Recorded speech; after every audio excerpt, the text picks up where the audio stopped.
Good evening. My name is Davion Perry, and today I'm going to talk about a little bit of robotics. And in sterile processing, robotics robotics are primarily used to automate repetitive tasks like loading and unloading instruments, from cleaning machines, transporting carts between different stages of processing, and packaging sterilized instruments, aiming to improve reduce efficiency, and reduce human error and maintain consistency in the sterilization process by minimizing manual handling. And honestly, robotics is something that's kind of been an interesting type of theme to me, honestly, simply because it has specific characteristics to it that will that does a lot of beneficial things, even like error type ways that can happen sometimes, which things happen here and there. Like case in point, when it comes down to sterile processing, major issues and problems include the complexity of cleaning, intricate robotic instruments, potential for damage due to delicate components, the need for specialized cleaning products procedures. Inadequate sink capacity, visual inspection challenges within high magnification requirements, and ensuring proper packaging and transport to avoid further damage, all of which can significantly impact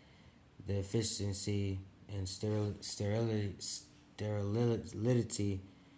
of the reprocessing program. Process.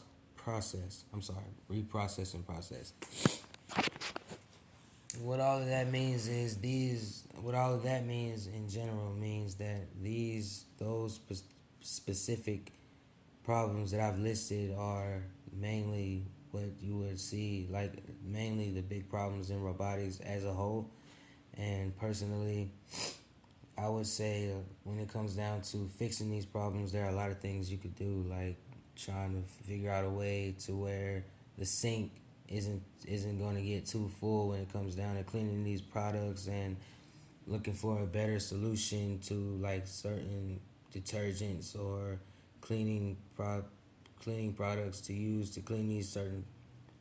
robotics, because they are very important in the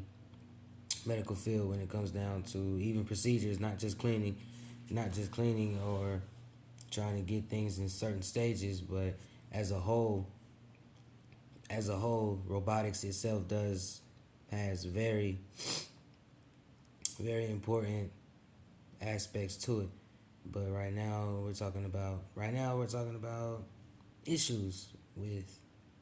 robotics. And to go more into detail, like such as these can be delicate materials. Many robotic instrument components are made from delicate materials that can be easily damaged during cleaning and handling, leading to potential malfunctions or instrument failures. Which is basically stating that these items, materials on these robots can be very delicate, and if handled improperly or by accident, you're squeezing something too hard or holding it too hard, it can damage it to where it won't work. It wouldn't work properly for the next for a specific procedure, or to help with cleaning, whatever the case may be. If it's not handled properly, then it can be very bad for the sterile processor or the patient, which is one thing that we're as a sterile processor we're big on, is to make sure that the patient is always safe, either way it goes. Like there's also manual cleaning challenges. Like cleaning the robotic instruments often involves manual disassembly and cleaning of individual components, which can be time consuming and prone to human error. Meaning that, say, if me and another person were to take apart a robot, and us being human, we can make a mistake, as in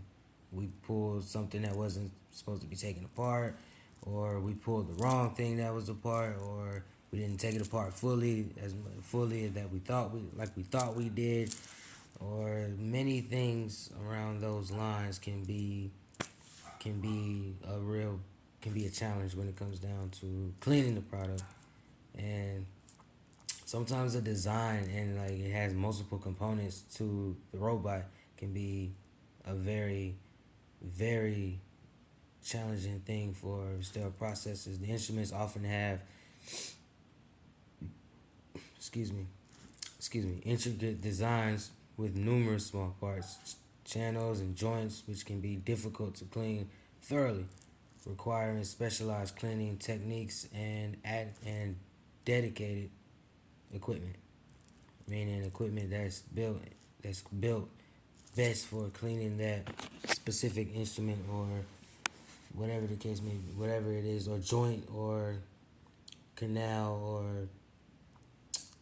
or small parts on the robot to help make sure that it's cleaned properly, which is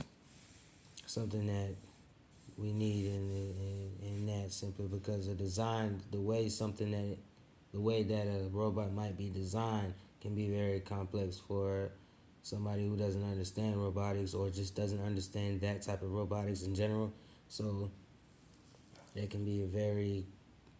challenging for the sterile processor for a sterile processor. Inadequate sink capacity.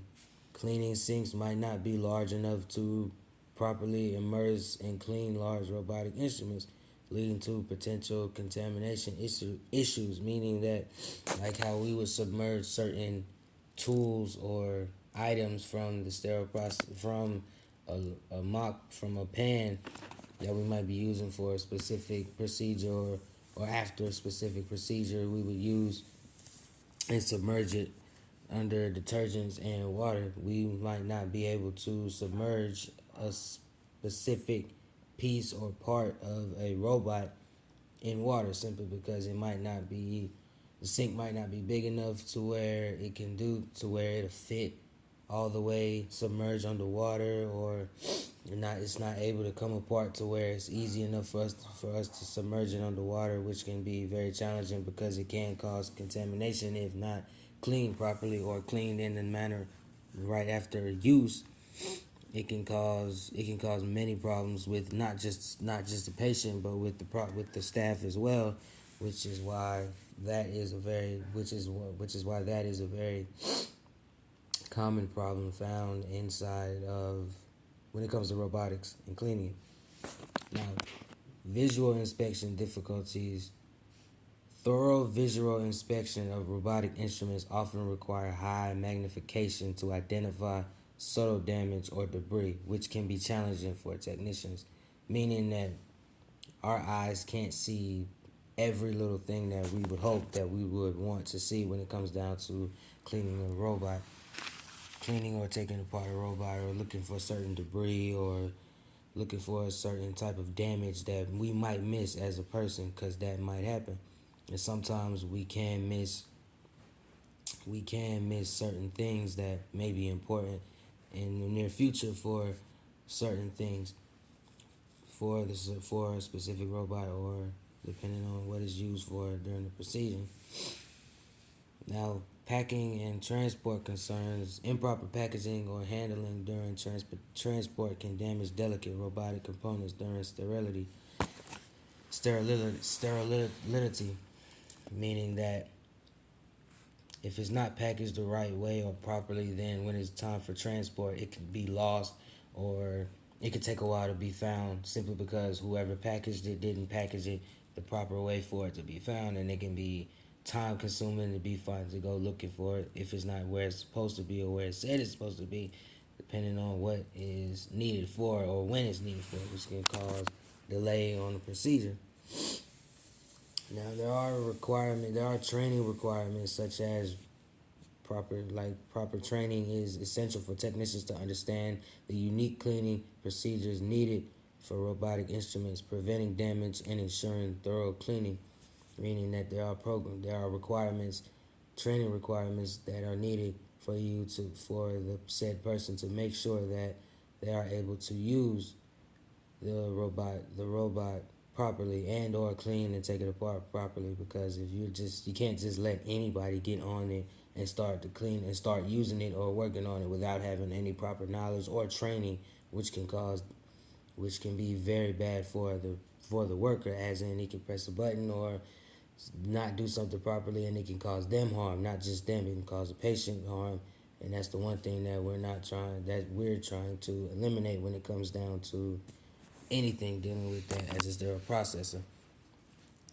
There are limitations to this. Some robotic instruments may have limited reprocessing cycles due to wear and tear, requiring careful tracking of instrument usage and timely replacement, meaning that over time things can get worn down, can get worn out, torn down, tear down, so things such of that nature. Over time, stuff like that can happen to any type of instrument, even if it is taken care of properly over an amount of 10 years. Over time, things can just wear and tear, and it's best for us to make sure whatever it is that has a lot of wear and tear on it, to make sure that it's where it's supposed to be every time it's either being reprocessed or about to be processed, whatever the case may be. Now, there are cleaning protocols developed, detailed cleaning procedures tailored to each type of robotic instrument, including disassembly instructions and cleaning guidelines, meaning that these protocols are here put in place to make sure that these robots or robotic instruments are properly dealt with and handled in the right way in a timely manner. That's why these protocols are here. And the staff has training to provide comprehensive training for sterile processing technicians on the proper handling, cleaning, and inspection of robotic instruments, which is basically something that anybody who is about to work with a robotic anything has to make sure that they go through a specific type of training to make sure that they understand what this job is, meaning the robotic part of the job, and making sure that they understand the fundamentals of that job, and making sure that everything of that job is up to par. But so far, that's my take on robotics, which is a very interesting type of topic and category for this week to delve into. Now, there is more that I could say about it, but right now this would be best to come to a closing of robotics. And robotics is a very interesting type of topic to understand, simply because there are so many things with robotics that you can get into, such as cleaning, such as disassembling protocols, like why it's here in general, which is to make it easier for certain procedures, especially when it comes down to surgery in certain areas that, say, a regular hand such as mine can't reach or can't pinch or clamp or whatever the case may be, which is why we need these robotics. Yes, there are many concerns when it comes down to these in particular, but as a whole, there's always something to be concerned about when it comes down to anything dealing with this, simply because there are pros and cons. There are pros and cons to any and everything out here, honestly. So personally, I believe robotics is something that any and everybody should look into more,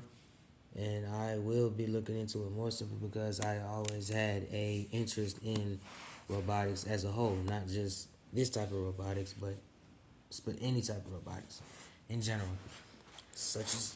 Now, this is the end of the video, and I do want to appreciate all who listen. Once again, my name is Davion Perry, and thank you.